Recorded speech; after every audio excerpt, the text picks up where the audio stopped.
Dear viewers, hope you are in good health. From coronavirus fear psychosis to fear of missing out, this is perhaps the fastest most investors have seen the market sentiments shift. The last few months have witnessed the kind of developments that most investors would call as once in a lifetime. The Sensex is up 34% from the lows in March 2020 when it had declined by over 20%. That seemed to suggest the start of a bearish market. What is strange about this rally is that the root cause of the crash in March, that is COVID-19, has become even more severe, with cases rising from 500 in March to 5 lakh now. As the management of a listed stock exchange suggested, people are enjoying the thrill of trading.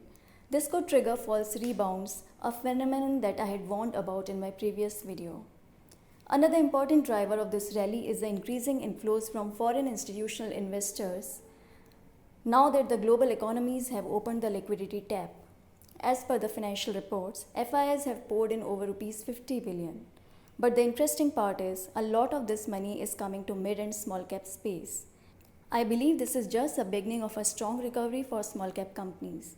And it's a great time to look at the potential candidates set for re-rating and sharp rebound in the small cap space. I recently pulled out some market data and did an analysis that I would like to share with you. The data underscores the huge valuation anomaly in large caps versus small caps that has appeared in the last 2.5 years. Here, I have defined large caps, mid caps, and small caps as per the market regulator definition.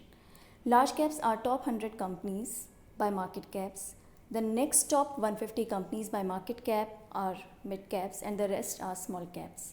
Please note that I have only considered companies with a market cap of Rs 200 crore or more, since the rest are likely to be in the illiquid zone that most retail investors are not well suited to play in.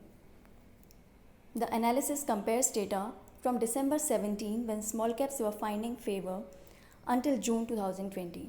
Here is the thing. Over this period, the combined market cap of all listed companies, be it large, mid or small caps, is down 9%. But within this broad correction, there are some finer points that one should not miss. The share of large caps in the total market cap has gone up from 67% in December 2017 to 77% at present. The share of mid caps in the meantime is down from 18% to 15%. The real shocker is small caps, where the share in overall market cap is down from 15% to 8%. One of the key factors behind this drastic change is the role of institutional investors. Let us see how institutional money has moved during this period.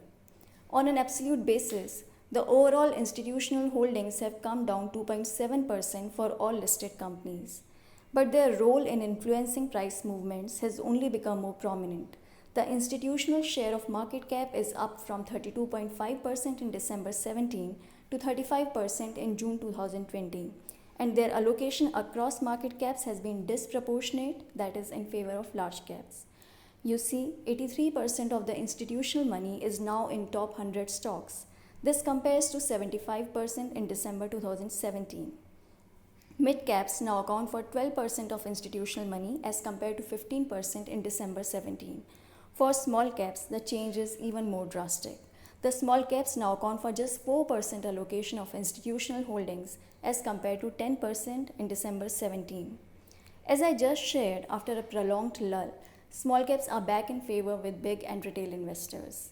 What this means is that even a small increase in allocation of the institutional money from 4% to 7% as compared to 10% in December 17 will direct more than trillions of rupees to small caps. Given their low market cap base, the impact and rebound on such small cap stock prices could be substantial. To be sure, this money would not come to all the small caps. Of the 684 small cap companies with market cap of Rs 2 billion or more, there are only 389 small caps where the profits have grown from December 2017 levels until December 2020. I have avoided March since results are still pending for most small caps. The combined market cap of these companies, despite higher earnings, is down 47% since December 2017, and this compares to a 6% rise in market cap of profitable large caps. These companies, that is, a small cap companies with profitable earnings and growth, are trading at a price to earnings ratio of 10.7 times as compared to an average of 22.5 times PE for profitable large caps. And hence they seem to be well placed on both valuation and growth criteria that most investors look for. That said, picking the re-rating candidates in small cap space will not be a simple task. It's definitely not limited to finding companies that are growing profits. That's because any growth in earnings that does not come with a return on capital which is higher than the cost of capital is destructive in nature. Another criteria will be debt and liquidity in the firm, management quality, valuations and aspects like market share and so on, especially now in the times of pandemic. I hope you had the chance to watch my previous videos on small caps that I believe are best placed to gain from the rebound and for potential re-rating. If you haven't, they are still available on Equity Master YouTube channel. To gain access to the report on such stocks, please click the hyperlink in the description. Another important aspect of gaining from the rebound is when to enter or the timing. I'll share more on this in my next video. For now, if you found this information useful, don't forget to like the video. I would love to hear your feedback in the comment section below. Also, for regular updates, don't forget to subscribe to Equity Master YouTube channel. Thank you and stay safe.